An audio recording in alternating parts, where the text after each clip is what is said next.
अर्थ खात्याचा विरोध डावलून मुख्यमंत्री लाडकी बहीण योजनेला मंजुरी, सूत्रांची माहिती। निवडणूक संपल्यावर योजना बंद होईल, राऊतांची टीका।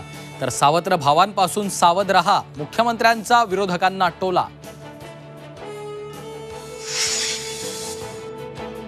शिखर बँक घोटाळा प्रकरणी अजितदादांच्या अडचणी वाढण्याची शक्यता। आर्थिक गुन्हे शाखेच्या शिफारशीवर आक्षेप घेत निषेध याचिका दाखल।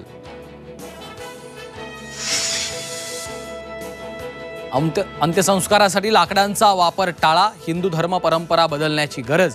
राज ठाकरेंच्या वक्तव्यावरून नवा वाद, सुधीर मुनगंटीवारांकडून समर्थन, तर भाजप आध्यात्मिक आघाडीचा कडाडून विरोध।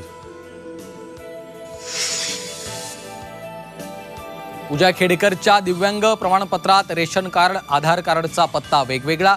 वायसीएम मधील डॉक्टरांना दिलेल्या क्लीन चिटवर प्रश्नचिन्ह। तर बनावट दिव्यांग प्रमाणपत्राप्रकरणी दोषींवर कारवाई व्हावी, राज्यपाल बैस यांचे आदेश। शिक्षणाचा दर्जा सुधारण्यासाठी शिक्षकांना 6 महिन्यांचं प्रशिक्षण।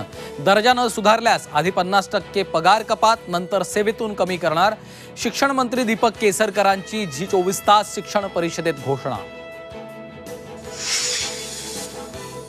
विद्यार्थ्यांच्या जीवाशी पुन्हा खेळ, मेळघाटातील झेडपीच्या शाळेत मिलेट्समध्ये आढळल्या अळ्या।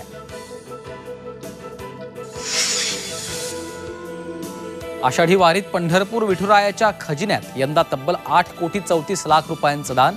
गेल्या वर्षीपेक्षा यंदा 2 कोटींची वाढ, तर सुमारे 11 लाख भाविकांनी घेतलं दर्शन।